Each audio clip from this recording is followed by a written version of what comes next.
মই প্ৰথমতে মই অলপ চিৰিয়াছ কথা পাতিব খুজিছো মিচিং ৰাইজা দেখিছো মই ঠিক আছে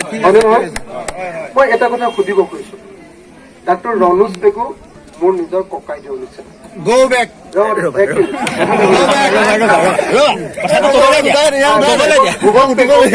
মোৰ নিজৰ বন্ধু একেলগতে আমি কটন কলেজত পঢ়িছিলো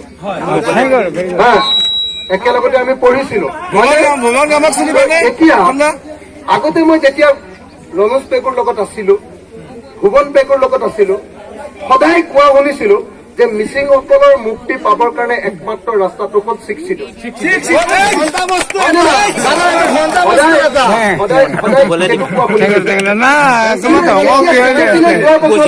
ৰণোজ পেগু আৰু ভুৱন পেগুৱে শিক্ষিতৰ কথা ক'ৰবাত কোৱা শুনিছে নেকি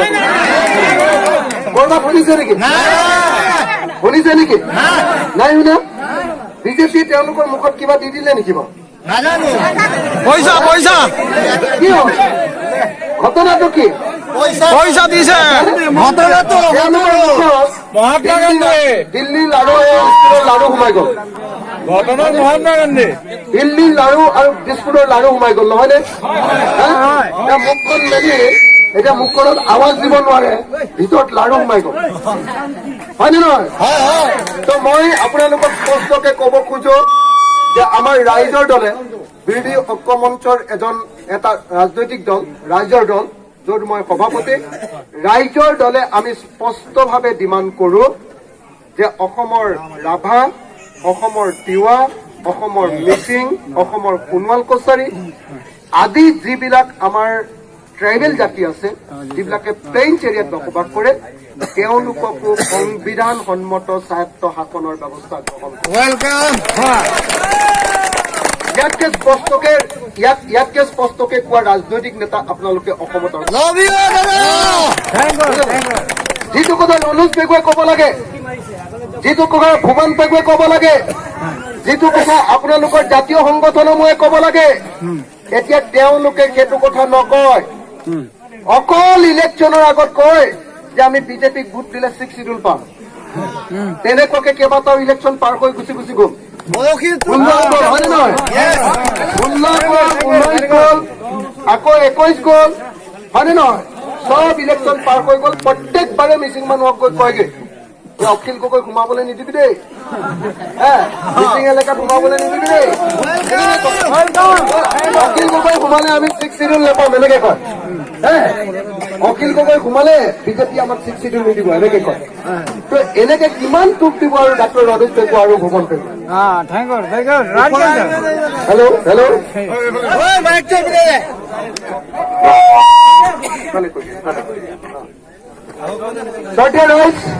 দাদা আমি কাৰ নামানো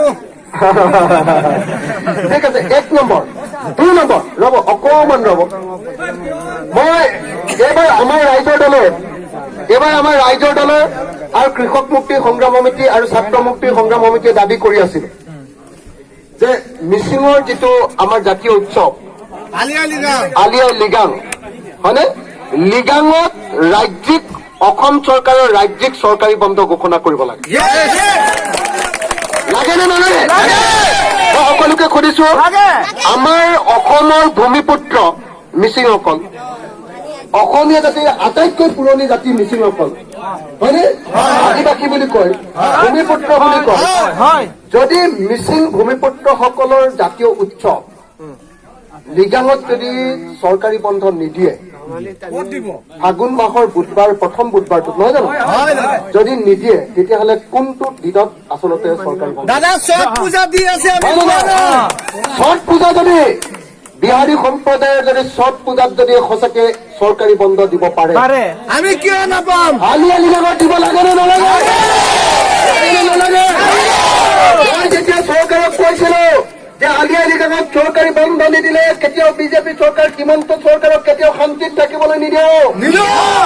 তেতিয়া ডাক্তৰ ৰণোজ পেগু আৰু ভুৱন পেগুহঁতে মোক কৈছিলে যে ই মিচিং জাতিৰ শত্ৰু নহয় দাদা আপুনি হয় নেকি কওক আজি বৃহৎ নদীবান নামনি সোৱণশিৰি জলবিদ্যুৎ প্ৰকল্পই আটাইতকৈ যদি বেছি ক্ষতি কৰিব মিচিংসকল আৰু পৰ্বতসকলক হয়নে নহয়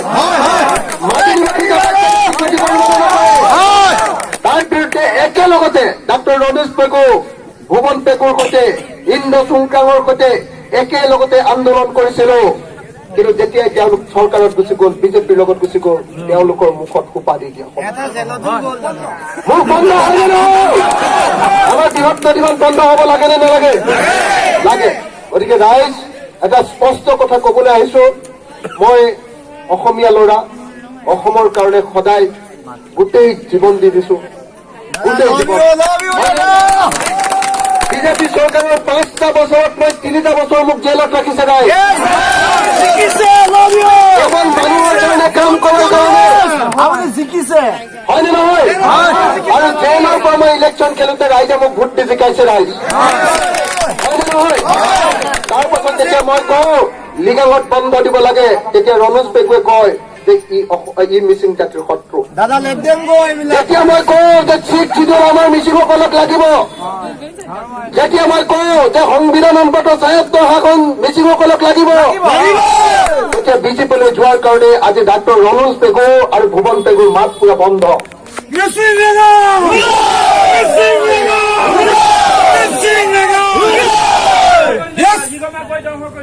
হয়,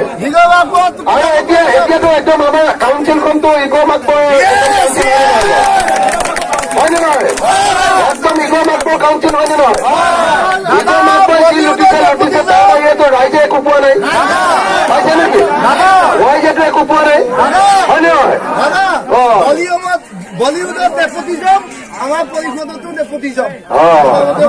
একদম একদম, হয়নে নহয়?